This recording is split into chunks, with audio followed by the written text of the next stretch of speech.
한번 따라해 보겠습니다. 다음 세대에게 은혜가 임하게 하라.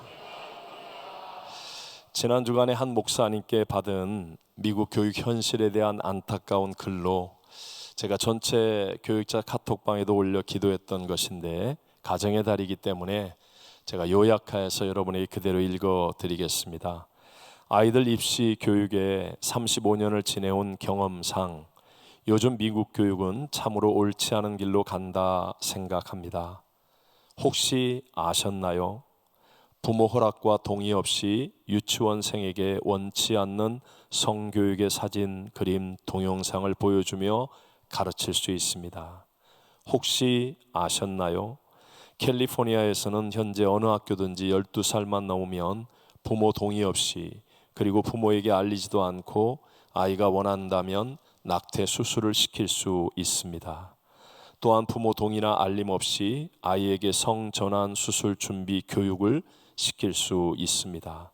이 모든 교육은 하나님을 무시하는 정치인들이 만들고 정부 법안으로 묶여 있어서 부모가 원치 않는다고 해도 법적으로 거절할 수 있는 권한이 없습니다. 저는 부모로서, 크리스찬으로서, 또한 교육자로서 이제 더 이상 물러날 곳이 없다고 생각됩니다. 힘든 이민 생활을 하면서 귀하게 키운 우리 자녀들의 교육은 100년 미래를 결정하는 일입니다. 2부 예배에 참석하신 우리 성도님들이 학교를 다녔을 때에는 진리는 인정하면서 어느 것이 진리이냐를 가지고 다투는 시대였습니다. 하지만 지금 포스트 모더니즘 시대에 나타나는 특징은 다원주의라고 하지요. 절대 진리는 없다고 믿는 시대입니다. 그래서 낙태나 동성애 등 내 소견에 좋은 대로 사는 것이 행복한 인생이라고 하면서 결국은 하나님을 몰아내려는 것입니다. 자기 때가 얼마 남지 않은 것을 알고 있는 원수마귀는 한 영혼이라도 더 지옥에 끌어가려고 마지막 발악을 하고 있는 듯 하지요. 그러다 보니까 초대교회 때 기독교가 핍박을 받았듯이 지금 21세기 기독교는 박해가 최악에 달하여서 역사상 가장 많은 순교자가 생기고 있고, 기독교 국가의 보루 같은 이 미국조차도 점점 안티 기독교의 영향으로 하나님을 잘 믿는 게 죄가 되는 듯한 분위기가 확산되고 있습니다. 이런 거대한 말세적 현상에서 어떻게 하면 우리의 다음 세대를 건강한 신앙과 또 복된 삶으로 인도할 수가 있겠습니까?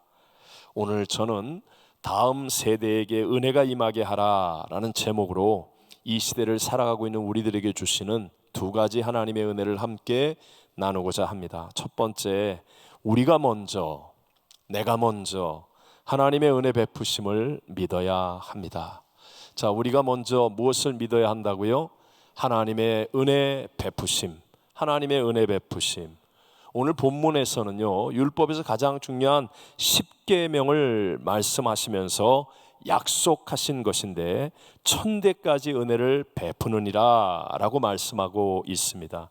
10계명이 오늘까지 변하지 않은 율법의 뼈대가 되듯이 그와 함께 주어진 이 약속의 말씀 1000대까지 은혜를 베푸느니라 라는 말씀도 이루어진다는 것을 우리가 먼저, 내가 먼저 믿어야 한다는 것이죠.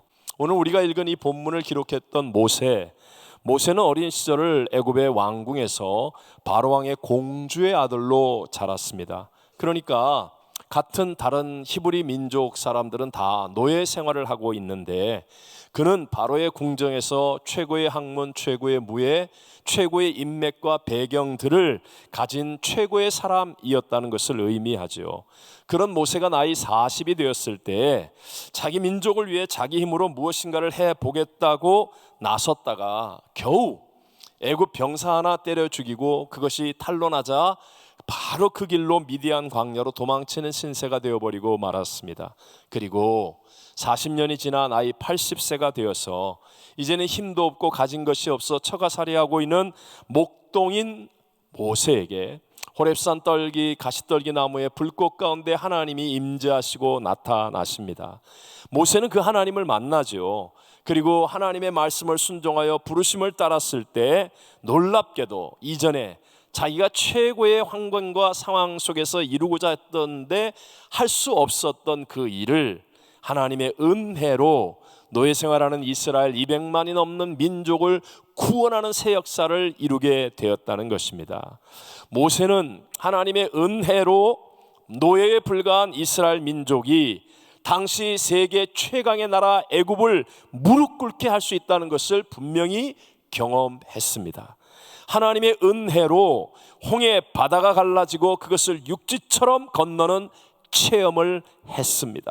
모세는 이런 확실한 하나님의 만남, 하나님의 체험들을 통해서 먼저 하나님의 은혜의 베푸심을 우리가 믿으면, 그러면 자손 천대까지도 복을 받을 수 있다는 사실을 오늘 분명하게 기록하고 있는 것입니다. 만약에 지금 예배를 드리고 있는 여러분들 가운데 정말 그럴까? 혹시 이런 믿음이 없는 분이 있다면 그것은 대부분 자녀들의 허물과 약함을 너무나 잘 알아서 우리의 마음이, 내 마음이 문제의 선점을 당해 있기 때문에 그런 것입니다. 우리가 살고 있는 세상은요, 좋은 것을 말하지는 않죠. 교회가 수없이 많은 좋은 일을 해도 세상은 말하지 않습니다. 그러나 어쩌다가 교회에서 무슨 문제가 생기거나 실수가 일어나면 금방 말합니다. 모든 사람의 부정적인 것, 약한 것, 잘못된 것, 사건, 사고, 이런 일들을 세상은 말하고 있습니다.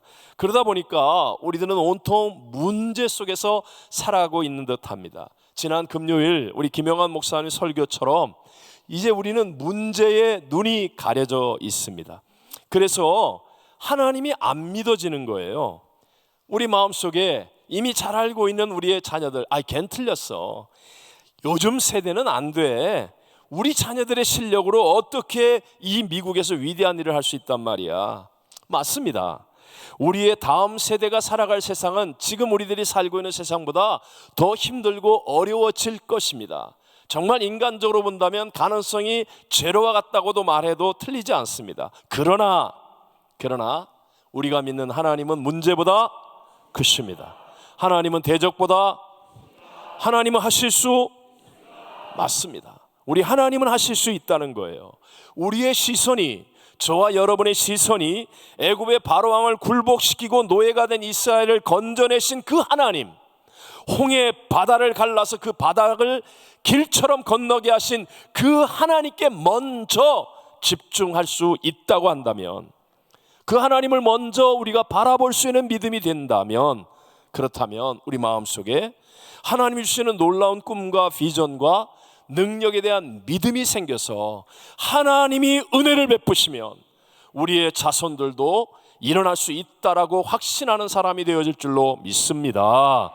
만약에 우리가 세상과 자녀를 늘 먼저 바라보고 있다면 사실 우리는 한숨과 분노, 좌절, 낙심, 절망, 이런 것들이 우리의 마음을 선점할 수밖에 없습니다. 그러나 우리가 늘 말씀과 기도와 예배를 통하여 하나님을 먼저 생각하고 하나님을 바라볼 수 있다면, 그렇다면 우리의 다음 세대는 하나님의 작품이 될 것이라는 믿음이 있고 하나님의 선한 계획이 이루어질 것이라는 믿음을 가지고 살 수 있게 될 줄로 믿습니다. 여러분, 우리가 일반적으로도 품자가 들어가는 것, 예를 들어 명품, 작품, 인품, 이런 것들은 다 어느 정도의 어려움과 고난이 있어야 만들어지는 것이라는 것을 압니다. 명품이 그냥 나오겠습니까? 아니, 뜨거운 풀무불에 안 들어가고 어떻게 명검이 되겠습니까? 쇠가 뜨거운 용광로를 들어왔다 나갔다 하고 또 무거운 망치로 두드려야, 그래야 명검이 나오는 것 아닙니까? 요즘 말로 육체의 식스팩이 만들어지려면 얼마나 힘들게 매일 땀 흘려서 헬스클럽에서 뛰고 운동을 해야 하겠습니까? 우리가 잘 아는 성경 욥기 23편 10절을 읽어볼까요? 그러나 내가 가는 길을 그가 아시나니 그가 나를 단련하신 후에는 내가 순금같이 되어 나오리라. 아멘. 하나님이 우리를 단련하신 다음에 우리가 순금 같은 인생이 되어진다는 거예요. 그러니까 여러분, 지금 이 시간 스스로 확인하고 결단하셔야 돼요. 세상이 우리에게 주고 있는 전제가 틀렸다는 사실, 그 전제가 무엇이에요? 어려움을 당하면 안 된다, 고난을 이상하게 여기고 자꾸 고난을 피하려고 하는 거예요. 문제만 생기면 부들부들 떨고, 고난이 다가오면 도망칠 생각만 하고, 고난을 이상하게만 여기는 이 전제가 잘못됐다는 거예요. 우리가 하나님이 단련하신 다음에 우리 순금 같은 존재가 되잖아요. 명검과 명품과 작품과 인품은 다 어려움과 고난을 지나야만 만들어지는 것이잖아요. 근데 왜 고난을 이상하게만 생각하려고 합니까? 왜 고난을 피하려고만 합니까? 자꾸 고난을 두려워하고 피하는 것으로만 여기면, 그런 쪽으로 의사결정을 내리면, 그러면 그 사람은 잠깐은 아니라고 편안한 삶을 살 수 있을지 모르지만 위대하고 놀라운 하나님의 역사는 저버리는 삶을 살아갈 수밖에 없다는 것이에요. 그러므로 여러분, 이 시간에 우리는 고난을 두려워하지 말고 고난보다 크신 하나님을 먼저 바라보면 된다라고 하는 믿음을 회복하게 되시기를 바랍니다. 우리 잘 아는 분 이야기로, 닉 부이치치 우리 몇 번 들었잖아요. 저분은 세르비아계의 이민자 가정에서 태어났습니다. 태어날 때부터 두 팔, 두 다리가 없어요. 오직 왼쪽 엉덩이 밑에 조그만 발을 하나 달고 태어난 중증 장애인이었습니다. 저분의 친부 아버지도 갓난아이를 보고 너무 놀라서 밖에 나와서 구토를 할 정도로 정말 힘든 장애인으로 태어났습니다. 처음에는 없는 것에 마음을 빼앗겨서, 다 없잖아요. 두 팔도 없고 두 다리도 없고 다 없잖아요.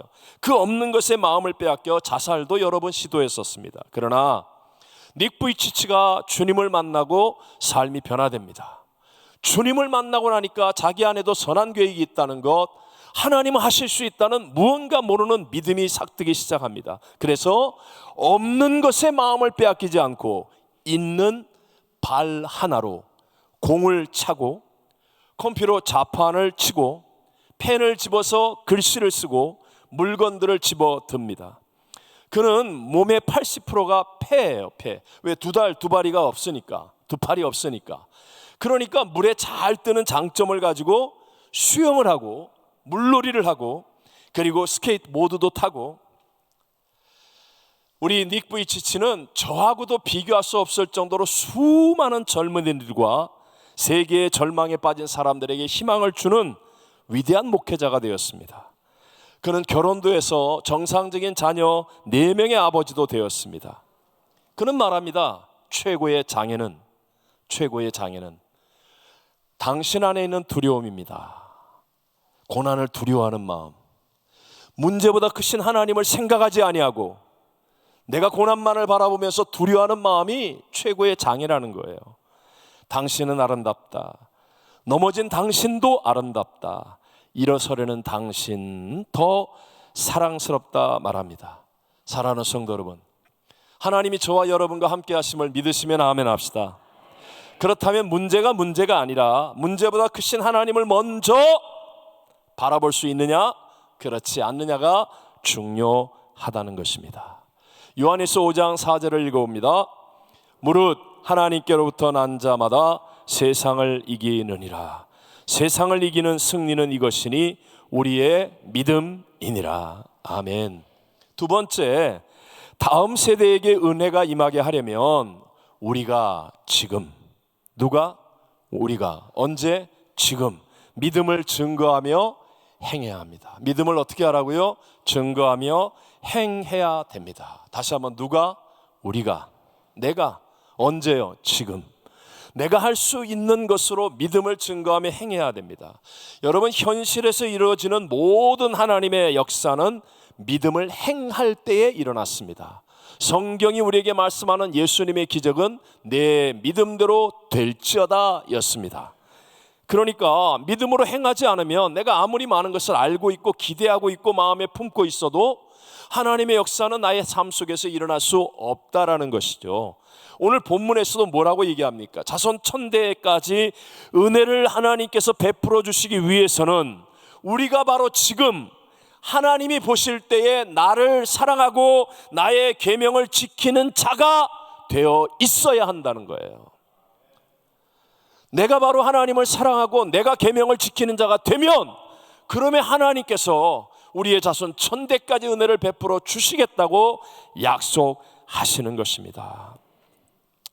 요즘 한국 젊은이들에게 영향력을 주는 도서 인플루언서 중에 한 명인 배정환 씨는 행동하는 독서라는 자신만의 브랜드를 가지고 있는데요, 그가 쓴 가서 만나고 이야기하라 라는 책에 보면 주둥이로 가르치는 것은 사람밖에 없습니다. 모든 동물은 몸으로 가르칩니다. 이런 말을 합니다. 여러분, 세계가 인정하는 유대인들의 교육이 가장 뛰어나다고 말하는 이유, 그것은 바로 부모가 직접 솔선수범하여 자녀들을 가르치기 때문입니다. 유대인인 바울도 다른 그리스도인들을 향하여서 너희는 나를 본받는 자가 되라 라고 말씀하지 않으셨습니까?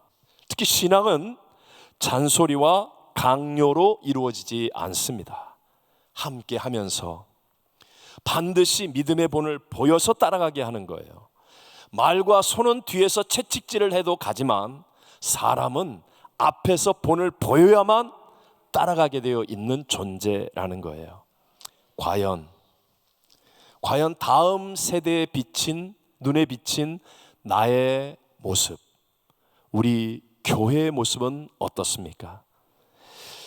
저는 우리의 다음 세대들에게 나성 순복음교회 다니는 것을 자랑스럽게 해주자, 적어도 교회 다니는 것이 창피하게 느껴지는 일은 안 생기도록 하자, 제가 하루도 빼놓지 않고 하는 나의 개인 기도 중에 하나입니다. 여기서 여러분 중요하게 생각해야 될 것은, 나를 사랑하고 내 계명을 지키는 자, 이게 될 수 있는 것은 내 힘으로는 안 된다는 것을 먼저 깨달아야 합니다. 우리는 율법을 가지고 몽학 선생이라고 얘기합니다. 쉽게 말하면 진짜 선생님에게 인도하는, 진짜 선생님이 올 때까지만 선생 역할을 하는, 그것을 몽학 선생이라고 하죠. 율법은 예수님이라고 하는 진짜 선생님을 만나도록 인도하는 역할을 하는 거예요. 무슨 말입니까? 하나님의 기준인 율법을 우리에게 주셨어요. 그래서 우리가 그것을 듣고 알고 행하려고 하는데, 그런데 아무리 애를 써도 우리는 율법을 다 지킬 길이 없는 것을 발견합니다. 그래서 내가 죄인이로구나, 내게는 능력이 없구나 라는 것을 깨닫게 됨으로 말미암아 구원자이신 예수님께로 돌이켜 가게 되는 것, 이것이 율법의 역할이라는 거예요. 예수님은 하나님과 우리 사이를 가로막은 죄를 십자가에서 대신하여 청산하죠. 그래서 죄의 값인 사망을 대신 지불하시고 죄인된 우리가 용서함을 받고 하나님의 자녀가 될 수 있는 길을 열어주시고 사흘 만에 부활 승리하셔서 우리에게 천국 가는 구세주가 되어 주셨습니다. 그리고 승천하신 후에 이제 우리 안에 영원토록 우리와 함께 하실 성령님을 보내어 주셨습니다. 그래서 율법을 지키려고 하는데 안 되는 나 자신을 정직하게 발견한 다음, 우리는 예수님을 향해 돌이켜 예수님을 구세주로 영접하고 성령님을 의지하게 되면, 그러면 하나님을 사랑하고 하나님의 계명을 지키는 자라는 믿음을 증거하며 행하는 승리의 길을 갈 수 있게 되는 것입니다. 주님은 나의 최고봉이라는 책의 저자 오스와드 챔버스는 1차 세계대전이 일어났을 때 미국의 영적인 굉장히 중요한 역할을 했던 분입니다. 세계적으로도 뛰어난 분 중에 한 분이죠. 그분은 두려움, 피곤, 곤비의 가장 큰 원인은 생명과의 단절 때문이다 라고 말합니다. 여러분, 우리 인생이 얼마나 피곤합니까? 얼마나 두려움이 많습니까? 우리의 삶이 이민생활 얼마나 곤비합니까? 그런데 이것을 해결하는 길은 좀 더 잘 먹고 잘 쉬고 놀러가고 이런 것이 아니라 먼저 살아계신 하나님과의 관계가 회복되어 연결이 이루어져야 우리에게는 없는 평안과 능력, 세상이 줄 수 없는 용기와 비전, 그리고 능력을 하나님으로부터 공급받음으로 말미암아 우리가 진실로 이기는 자가 될 수 있다라는 것을 말씀하는 거예요. 사실 지난 한 주간도 여러분 다들 힘든 우리의 삶을 살아오시지 않았습니까? 세상은 변이, 바이러스의 확진, 또 전쟁의 소식, 또 인플레이션과 경제의 어려움, 총기 사고의 소식들, 직장과 사업과 가정에서의 수많은 관계 속에 생기는 문제들로 인해서 우리 모두는 피곤합니다. 두려운 마음이 가득합니다. 곤비한 인생이 되었습니다. 그때 여러분, 난 너무 피곤해, 나 지금 너무 힘들어, 그러면서 잠수 타려고 하면 안 된다는 거예요. 세상의 유혹에 넘어가서 잠깐의 쾌락에 마치 바닷물 소금물을 마시고 갈증을 해결하는 것처럼 어리석은 길을 가면 안 된다는 거예요. 여러분이 곤비할수록, 연약할수록, 두려움을 느낄수록, 그럴수록 하나님을 예배하고 하나님의 말씀과 기도를 붙잡는 사람이 되어 지시기를 바랍니다. 그러면 반드시 살아계신 하나님의 은혜가 내게 임하여서 우리는 믿음으로 행하는 선순환의 축복을 누리는 승리자가 되어진다는 것입니다. 우리 주 예수님만이 유일한 길과 진리와 생명입니다. 모든 죄와 넘어짐과 실패, 상처, 아픔으로부터 회복시켜 줄 수 있는 유일한 분이시라는 거예요. 우리 고린도후서 5장 17절 다 외우죠. 그런즉 누구든지 그리스도 안에 있으면 새로운 피조물이라, 이전 것은 지나갔으니 보라 새 것이 되었도다. 여러분 꼭 예수를 만나게 되시기를 바랍니다. 그러나 여기서 또 한 가지 명심해야 될 것이 있습니다.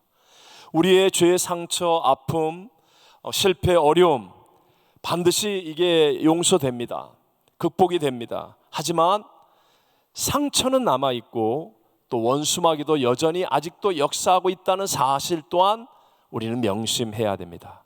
종종 목사님, 제가 그때 회개하며 큰 은혜를 받았는데 요즘 간혹 마음이 편치 않습니다. 자꾸 그때 죄의식이 생각이 납니다. 등등 이런 비슷한 이야기를 합니다. 벽에 못을 박았습니다. 그래서 그 못이 쓸데없어서 못을 뽑았어요. 못은 뽑았지만 못 자국은 남아요, 안 남아요? 남습니다. 우리가 과거의 실패, 잘못, 죄를 주님 앞에 나와서 회개하면 즉시로 내게 용서가 이루어집니다. 하지만 남아있는 죄의 상처와 아픔은 계속하여서 은혜로 덮여 있어야 한다는 사실을 잊어서는 안 됩니다. 발작적으로 부흥의 때나 특별한 때 그냥 한 번 와서 은혜 받고 와 나는 새로운 피조물 되었어, 은혜 받았어, 맞아요. 하지만 그러고 난 다음에 또 여전히 세상에 나가서 옛사람을 따라 살아가면 그때의 상처와 아픔과 그 모든 것들이 나를 계속하여 주장하는 거예요. 분명히 용서받았는데 근데 여전히 옛사람과 같은 삶을 살아가는 거예요. 정말 용서를 받았으면 가서 다시는 죄를 범치 말라고 하신 예수님 말씀처럼 우리가 계속하여서 주님의 은혜로 덮여 있어야 그 죄로 말미암았던 상처와 아픔과 고통이 나를 붙잡지 않는 거예요. 가볍게 생각하지 마세요. 죄 짓고 나서 회개하면 용서받는데 맞아요. 회개하면 용서받아요. 하지만 그 영향력이 그렇게 쉽게 사라질 것 같아요? 용서를 받고 난 다음 그 용서의 은혜가 진실하다면 그 은혜에 감격하여서 계속하여서 주님 은혜로 내가 덮여져 있지 않으면 옛사람의 죄의 상처는 또다시 나를 무너뜨릴 수 있다는 것이에요. 예수님을 믿어도 성격 잘 안 바뀌죠. 예수님 믿는데 급한 사람은 여전히 급합니다. 그런데 하나님의 은혜로 덮여 있으면 그 급함이 베드로 사도처럼 귀하게 쓰임을 받아서 오히려 영광스럽게 되어진다는 거예요. 분명히 예수님을 믿는 사람인데도 또다시 넘어질 수도 있다는 사실입니다. 한 번만 승리하는 믿음이 아니라 계속하여 이기는 자가 되는 것이, 이것이 진짜 중요합니다. 그래서 우리 교회는 철치 끝 아니에요. 뭐라고요? 철치 끝. 철저하고 치열하고 끝까지. 철저하고 치열하게 끝까지 24시간 우리 예수님과 동행하는 성령 충만한 은혜 가운데 우리가 있을 수 있도록 기도해야 한다는 거예요. 기도해야 한다는 거. 그래서 계속하여 기도함으로 은혜가 임하도록 하는 것이 바로 저와 여러분이 증거해야 될 믿음의 행함입니다. 기도하면 반드시 하나님의 은혜는 임하게 되어 있습니다. 제 개인적으로 자녀들에 대한 미안함이 늘 마음 한켠에 있습니다. 특히 자주 말씀드릴 수밖에 없는 게 제게 큰 아픔이니까. 큰아들은 저희 집안의 장손으로 태어날 때 그때부터 사실 저희 아버님, 어머님, 온 집안 식구의 축복, 은혜 속에 있었습니다. 근데 제가 선교지에서 이제 개척교회 시절에 너무 목회가 힘들고 바빠서 사실은 우리 아들에게는, 큰 아들에게는 본의 아니게 제 기억에도 없는 상처를 좀 많이 주었던 것 같습니다. 그러다가 예를 들어 그럴 수밖에 없는 게, 이제 교회 막 개척해서 성도들이 오는데 그 또래 아이들이 많잖아요. 사고를 치고 막 장난하고 그러면 누구를 야단쳐요? 우리 집 아들밖에 야단칠 사람이 없는 거예요. 야, 조용히 해, 떠들어. 그러니까 저는 그냥 당연하게 했는데 이 아이에게 굉장히 상처가 되었던 것 같아요.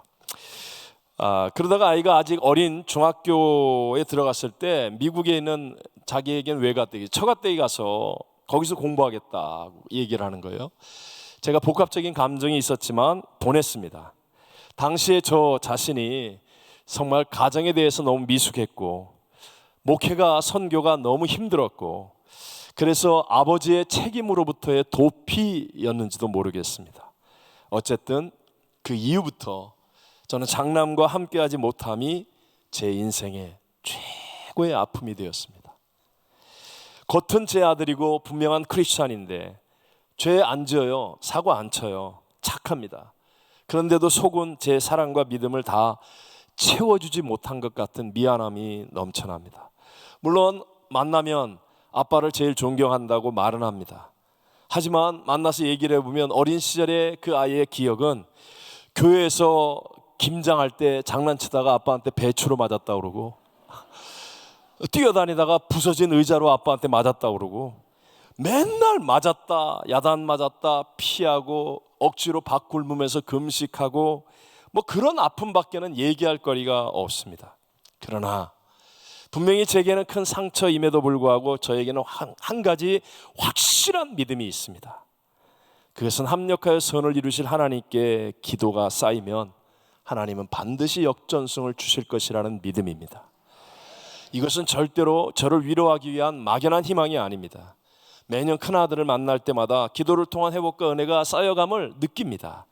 야곱과 모세, 닉 부이치치에게도 역전승을 주셨던 그 하나님은 지금도 믿음으로 기도하는 사람들에게 역사하시는 하나님이신 줄로 믿습니다. 자, 5월 이제 가정의 달, 다음 주일이 마지막 주일이잖아요. 우리 기도원에 다 같이 올라가서 교육국이 주관하는 다음 세대를 위한 가정 축복의 기도의 시간을 갖습니다. 저는 하나님께서 우리의 기도를 통해 역사하심을 믿기 때문에 우리의 다음 세대들에게 정말 천대까지 이를 하나님의 소중한 은혜가 임하도록 우리 모두가 한마음이 되어 기도하기를 원합니다. 여러 문제들 또는 어려운 상황보다도 먼저 하나님의 은혜 베푸심을 믿어야 합니다. 여러분, 하나님이 은혜 베푸실 것을 믿으십니까? 믿어야 합니다. 그리고 그 하나님과 연결되는 기도를 통해서 믿음을 증거하며 행하는 우리가 되어서 정말 천대까지 은혜를 베푸시는 그 하나님을 모두가 체험할 수 있게 되시기를 주님의 이름으로 축원합니다.